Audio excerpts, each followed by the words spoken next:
channel, Kuya Polo TV. For today's video guys, balik sa ating lock yung binigay natin sa tropa natin na isang Dubar white feather. Tara, samahan nyo po, check natin yung Dubar white feather na bumalik sa atin.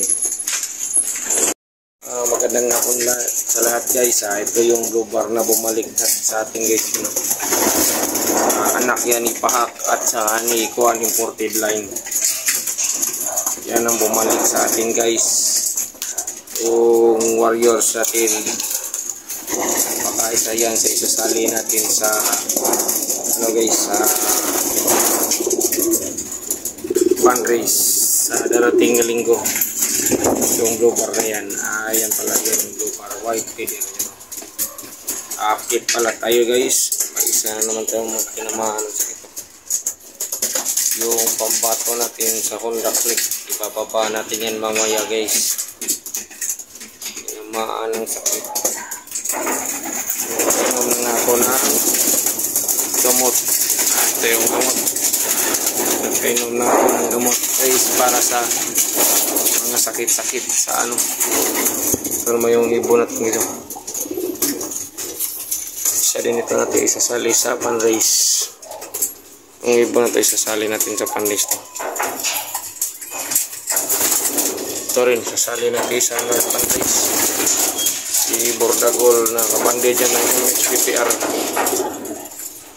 Sasali natin yan. Sayang naman yung isa na yun. Bababa natin yan. Yan yung umuwi natin kanina. Hindi ko lang hinuli kanina guys kasi gawa nga dito sa taas. Hinayaan ko muna. Pero ito napansin kong isang ibon natin nagkasakit. Make sure iwan na yung ulo. Ibaba natin yun guys. Dalawa ng warriors natin na bandid ang nagkasakit dito sa taas. Gawa nga umuulan, tapos ang lakas pa ng hangin, sabayan pa ng biglang pag-init ng panahon. Kaya naganyan yung mga warriors natin. Baba tayo guys, makita ko sa inyo yung mga breeder natin at yung dagit na hindi pa rin nakuha ng mga bata. Bigay natin yung sa bata yung dalawang dagit natin. Yung putol, yung pakpak at saka yung may tama yung pakpak. Tara, samahan nyo ko.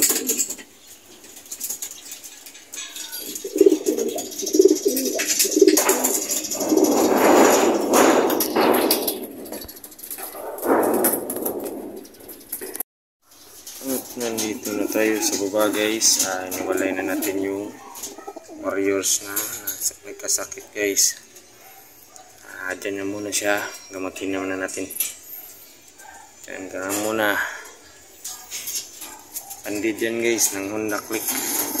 Ito naman yung warriors natin wala pa nag-claim o gustong mag-alaga. Bigay natin to. Ito yung may tama ng pakpak. Ito yung man yung putol yung pakpak. Ito yung PNB natin guys. Wala na itong pag-asa. Grabe ng gamutan ko dito. Pero antayin pa rin natin. Baka may pagbabago sa nagkasakit na ibon na yan. Dito tayo sa mga breeder natin sa taas guys. Check natin yung tag-ilang sisiyo na ba sila. Ito si Gorgax. Ito si Borga. Dalawa ng sisiyo nito na pansin ko. Pero ang ano lang ng ibon to guys, hindi kumakain ka masyado. Kahit may sisiyo na, kaya pala siguro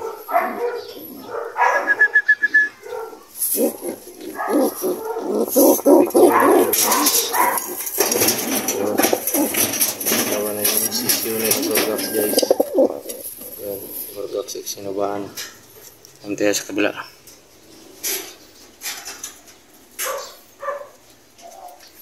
Ito naman sa kabila guys, si Wanda lang.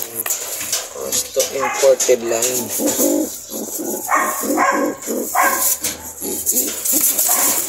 Ayun, dalawa na rin yung sisiyo nila. Nakabang na ito. Guys, may ano to. Honda Click na nakaabang. Oh, and Aerox para ito. Price ito. Yes, imported lang. Hanggang dito na muna tayo guys. Update ko sa next vlog natin. Bye.